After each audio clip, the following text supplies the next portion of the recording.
और चुनाव आयोग ने एसआईआर के तीसरे चरण का ऐलान कर दिया है। चुनाव आयोग इस चरण में दिल्ली, पंजाब और कर्नाटक समेत देश के 16 राज्य और 3 केंद्र शासित प्रदेशों में एसआईआर की प्रक्रिया शुरू होगी। जनगणना की चल रही हाउस लिस्टिंग प्रोसेस के साथ साथ समान जमीनी प्रक्रिया को ध्यान में रखते हुए एसआईआर के तीसरे चरण का कार्यक्रम तय किया गया। दिल्ली में जहां 7 अक्टूबर को फाइनल वोटर लिस्ट को जारी कर दिया जाएगा।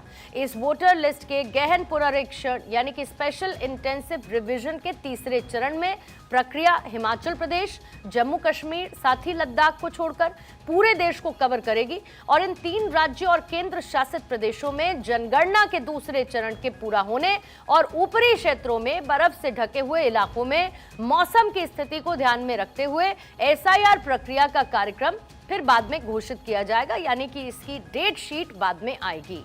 अब एसआईआर का जो तीसरा चरण है उसके दौरान 3.94 लाख से अधिक बूथ लेवल ऑफिसर्स यानी कि बीएलओस घर घर पहुंचे और 36 करोड़ 73 लाख वोटर्स से उन्होंने संपर्क करने की योजना तैयार की है।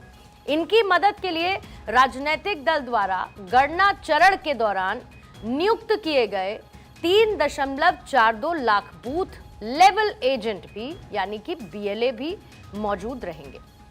एसआईआर के तीसरे चरण में दिल्ली, महाराष्ट्र, पंजाब, आंध्र प्रदेश, अरुणाचल प्रदेश, हरियाणा, झारखंड, कर्नाटक, मणिपुर, नागालैंड, मेघालय, मिजोरम, ओडिशा, सिक्किम, त्रिपुरा, तेलंगाना, उत्तराखंड, चंडीगढ़, दमन-दीव, दादर और नागर हवेली में यह कराया जाएगा।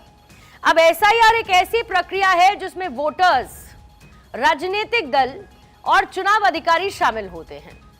चुनाव आयोग ने सभी राजनीतिक दलों से अनुरोध किया कि पार्टी हर पोलिंग बूथ के लिए अपने बीएलए की नियुक्ति करेगी ताकि इस अहम प्रक्रिया में राजनीतिक दलों की भी भागीदारी सुनिश्चित हो सके।